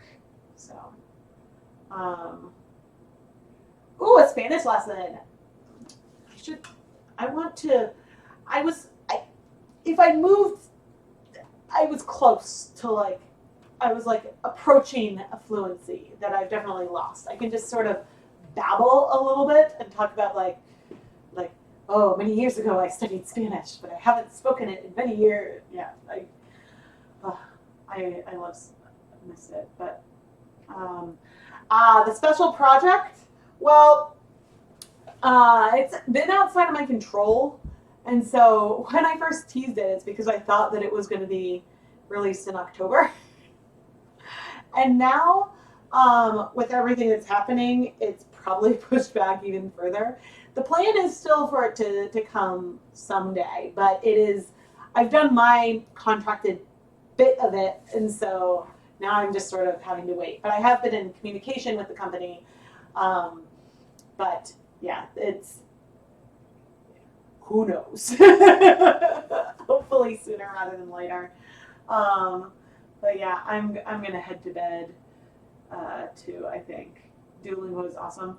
Yeah, my best friends, their kids are now going to a Portuguese immersion school, which I think is awesome. And so my friend's been using Duolingo, I think, to learn Portuguese along with her kids. Yeah, I think the funnier thing is a lot of people think that I interact with think I know Hebrew. Like my kids know more Hebrew than I do. I know just like a little bit, but so sometimes people think I can understand it, and then they realize I can't, and then so then they switch back to English, and they're like, "Oh gosh, we're sorry." I'm like, "Yeah, it's okay." And it's like I can get like gists. I can understand like little bits, but yeah. Oh man, I'm very thankful for all of you. This really, really helped my soul. This was like that exhale that I was needing, and I appreciate it. And yeah, I'm wearing the same leggings as yesterday. I'm pulling myself out. Oh, but yeah, I'm excited because I get to film a bit tomorrow. I needed that, and yeah. All right, I'm exhausted. I'm gonna head out. I'm gonna go to bed. From the bottom of my heart, like wishing you guys health and food, and I'm wishing everyone love and light, and that's I think the most I can do. And Friday's video is gonna be awesome. Friday's video is gonna be really awesome, and then I don't have anything edited for next weekend. So I have stuff filmed though, so that's good. But yes, I'm gonna do my new live stream thing is to give big social distance hugs, big hugs. Yeah, and I moved that so I can see the chat. Oh, good. I'm glad that I can help. You guys are the best. Thank you. Good night, everyone. Oh wait, now I forget. I think it would better if I stopped here first. Let's try it.